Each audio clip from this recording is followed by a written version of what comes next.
नमस्कार श्रोताओं, आज रेडियो जागो 90.4 एफएम पे हम अपनी कड़ी में आज उन युवा शक्ति की बात यहाँ करने जा रहे हैं जो नारियों में एक अंतर्निहित है। आज जो युवा हैं, लड़कियां, वो कल एक नारी बनेंगी और आज जो समाज में अपना उत्तरदायित्व निभा रही कर उससे ज्यादा निभाएंगे। तो आइए हम आपका परिचय कराते हैं उन युवा शक्तियों से जो आज समाज में युवा होने के बावजूद कई भूमिकाएं भी निभा रही हैं। तो सबसे पहले बात करते हैं हरदोई की बहुत जानी मानी अलोकिता श्रीवास्तव। अलोकिता जी रेड क्रॉस सोसाइटी में बहुत सक्रिय हैं। निस्वार्थ भाव से सेवा करने की जब बात आती है तो सबसे पहले उनका नाम आता है हरदोई में।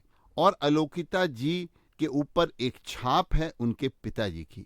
उनके पिता आलोक श्रीवास्तव जो समाज में निस्वार्थ भाव से हर तरीके से सक्रिय रहते थे, हर काम में, चाहे वो सांस्कृतिक विधा की बात हो हरदोई में, चाहे वो सामाजिक पृष्ठभूमि की बात हो, चाहे वो जन सेवा की बात हो। आज आलोकिता जी ने अपने पिता से वो पाया है और आलोकिता जी आज भी सेवा कर रही हैं और अब मेडिकल के क्षेत्र में आप सेवा कर रही हैं। आइए बात करते हैं हमारी दूसरी यहाँ पे रेडियो जागो 90.4 एफएम में जो सहयोगी हैं वो हैं ऋचा सिंह। ऋचा सिंह भी मेडिकल क्षेत्र में काम कर रही हैं। आपने नर्सिंग का कोर्स किया हुआ है और आज कई अपनी भूमिकाएं निभा रही हैं। इसके साथ साथ काफी आप भी सक्रिय हैं। और सबसे हमारी जो युवा हैं वो हैं सुहानी गुप्ता जी। सुहानी इस समय लखनऊ में मास कम्युनिकेशन है उसका अध्ययन कर रही हैं और साथ ही साथ बहुत ही टैलेंटेड हैं। जीवन में कई चीजें इनको सक्रियता से इनकी बढ़ रही हैं, आगे देख रहे हैं हम। तो आइए हम तीनों लोगों का रेडियो जागो 90.4 एफएम में स्वागत करते हैं। तो अलोकिता जी, सबसे पहले आपसे बात शुरू करते हैं। आज युवा जो हमारे ख्याल में जो बालिकाएं हैं समाज में कई भूमिकाओं में वो दिखलाई पड़ रही हैं।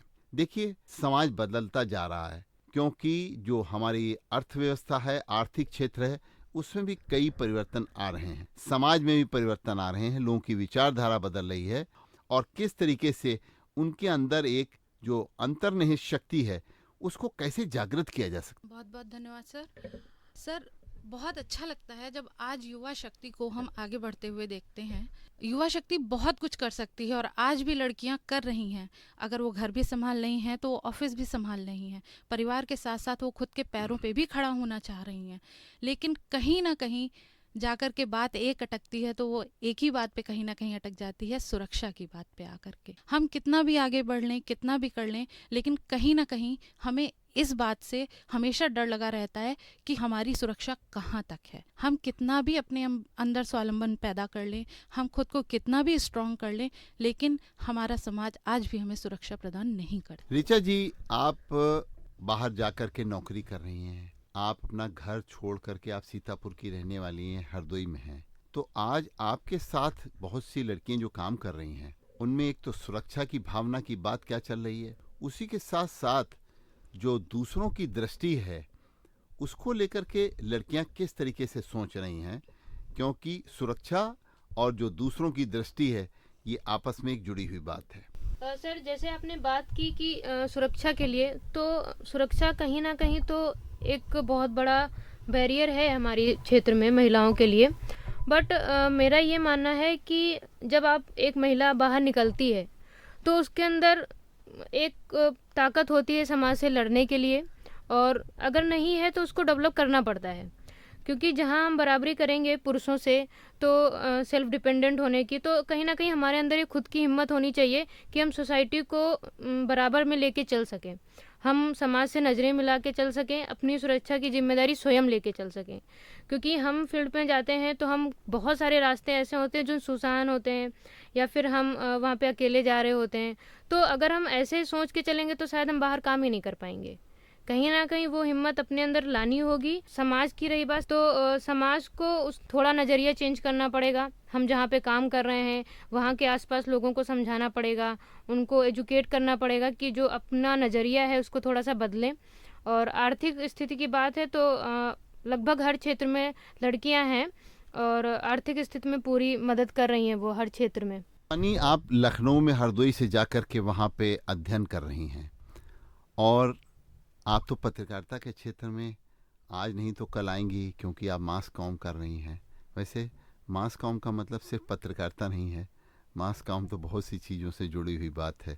आप वहाँ पे लखनऊ में पढ़ रही हैं, हरदोई में आपके पेरेंट्स ने आपको लखनऊ में पढ़ाई के लिए जाने के लिए स्वीकृति दे दी। हमारा कहने का तात्पर्य ये है कि आज परिवार में लड़कियों को आगे बढ़ने के अवसर क्या मिल रहे हैं और कैसे वो आगे और बढ़ सकती हैं। Thank you sir. तो बहुत सारे अवसर मिल रहे हैं और मुझे लगता है कि छोटे शहरों में, मैं ये मानती हूँ कि छोटे शहरों में कंपैरेटिवली कम जॉब्स हैं, बट छोटे शहरों में भी हैं। और जो बाहर जाने की बात है तो बाहर तो काफ़ी ज़्यादा जॉब्स हैं। और रही बात पेरेंट्स के मानने की, तो ये तो सबसे पहली बात आती है कि अगर कहीं बाहर जाना होता है तो पहला क्वेश्चन तो यही होता है कि पापा भेजेंगे क्या, मम्मा मान जाएंगी ना। अब यहाँ पर आता है सुरक्षा, मतलब सुरक्षा तो है यहाँ पे। और बाहर से पहले हम घर की बात करें अगर, तो आजकल यूथ में जो चल रहा है वो है डिजिटल एरा। हम बाहर क्या सेफ्टी की बात करते हैं, हम पहले तो घर में ही सेफ नहीं है। हमारे जो फ़ोन्स हैं उस पर हमारा जो इतना सारा डेटा पड़ा हुआ है वही इतनी गलत तरीके से आजकल यूज़ किया जाता है, जिसकी वजह से वो ही सेफ नहीं है। तो इस वजह से जाहिर सी बात है कि पेरेंट्स को तो चिंता होगी, पेरेंट्स गलत नहीं है इसमें। और जहाँ पे हम उनको संतुष्टि दे देते हैं कि नहीं, हम में ये चीज़ आती है, हम इस चीज़ के कैपेबल हैं, तो फिर हमारे पेरेंट्स को मानना पड़ता है वहाँ पे, क्योंकि वो भी हमारी पढ़ाई छोटे पर से देख रहे हैं। वो भी एक उम्मीद चाहते हैं, वो भी एक उम्मीद से ही हमें पढ़ाते हैं कि हम आगे चलकर कुछ बनेंगे। तो उसकी ही वजह से फिर वो हमें और आगे भेजते हैं। अलौकिता जी, नारी शक्ति की जो हम बात करते हैं और हम दुर्गा अष्टमी मनाते हैं, हम 9 दिनों उस शक्ति के अलग अलग रूप में पूजा करते हैं। और हर नारी के अंदर वो जो एक त्याग, तपस्या और समाज को देने की एक उसके अंदर एक अंतर्निहित शक्ति है, उस रूप में अगर आज की नारी को देखा जाए तो बहुत सी नारियां इस तरीके के काम में बहुत आगे आ रही हैं। लेकिन आज नकारात्मक क्षेत्र भी है नारी एक पक्ष का, वो है लड़ाई का, वो है अंतर्द्वंद का। उस क्षेत्र को अगर देखा जाए तो किस तरीके से नारी के उस रूप को सकारात्मक क्षेत्र में और आगे बढ़ाया। तो अंतर्द्वंद तो होना स्वाभाविक बात है, क्योंकि जब आगे बढ़ते हैं तो बहुत सी रुकावटें आती हैं और कहीं ना कहीं हम मतलब जो महिलाएं होती हैं उनको अपने परिवार के साथ साथ बहुत सी चीज़ें सोचनी पड़ती हैं। लेकिन वो सोचती हैं, अंदर ही अंदर उनके द्वंद चलता है, लड़ाई भी होती है, वो खुद में ही इतना कभी कभी डिप्रेस हो जाती हैं। लेकिन जब वो फैसला लेती हैं आगे बढ़ने का, तो यही तो हमारी नारी शक्ति होती है, यही हमारी हिम्मत होती है और यही दुर्गा का रूप होता है कि हम एटलीस्ट एक फैसला लेते हैं खुद को आगे बढ़ाने का। ऋचा जी, ये जो बात अभी इन्होंने कही कि फैसला लेने की शक्ति ही एक बहुत बड़ी चीज है, तो आपने भी एक फैसला लिया।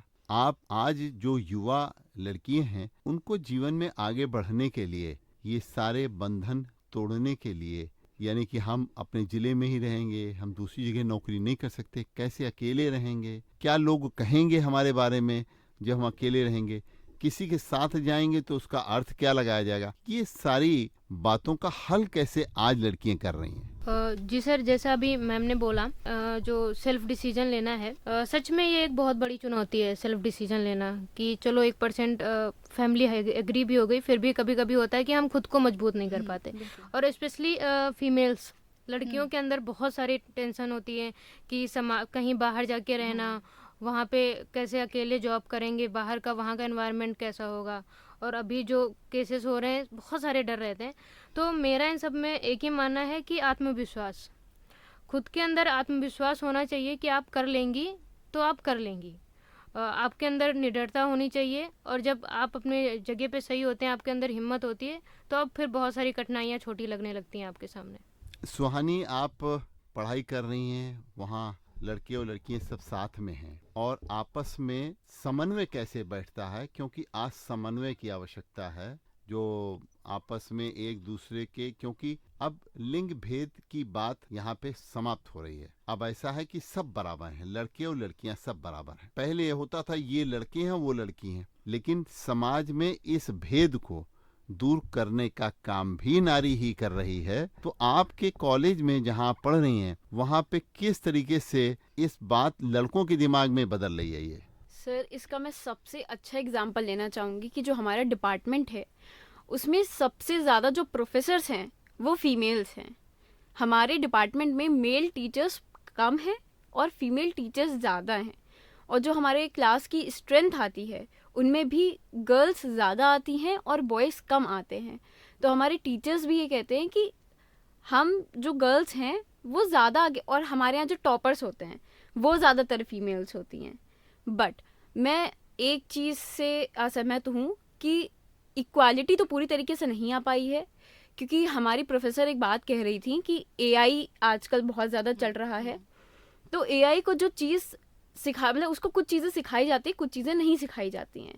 तो अगर उससे हम सवाल करते हैं कि इस शहर में मेल्स कितना कमा रहे हैं या फीमेल्स कितना कमा रहे हैं, तो वो ये रिप्लाई नहीं करेगा कि नहीं आजकल इक्वालिटी है, दोनों बराबर कमा रहे हैं, स्किल्स पे डिपेंड करता है। वो ये रिप्लाई नहीं करेगा।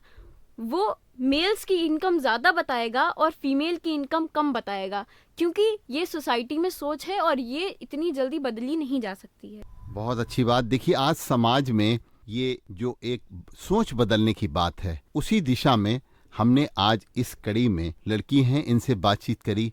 ये विभिन्न क्षेत्रों की हैं और इनके विचारों को सुन करके ऐसा लगता है कि आज नारी शक्ति में अंतर्निहित जो शक्ति है वो जागृत हो चुकी है और हर क्षेत्र में लड़कियां, आज जो लड़कियां हैं वो कल इस देश की बड़ी नारी बनेंगी और परसों वो जा करके बड़े ओहदे पे बैठेंगी और उसके बाद में एक देश को नई दिशा और जो बुरी नज़र है उनको समाप्त करने का भी काम करेंगी। तो रेडियो जागो 90.4 एफएम में आज आप लोग आए और आपने इस चर्चा में भाग लिया। आप सब लोगों को बहुत बहुत धन्यवाद। रेडियो जागो 90.4 एफएम की तरफ से मैं अभय शंकर गौड़ आपके प्रति आभार व्यक्त करता हूं कि आप ऐसे ही हमारे रेडियो पर आकर के और परिचर्चाओं में शामिल होते रहिए। धन्यवाद।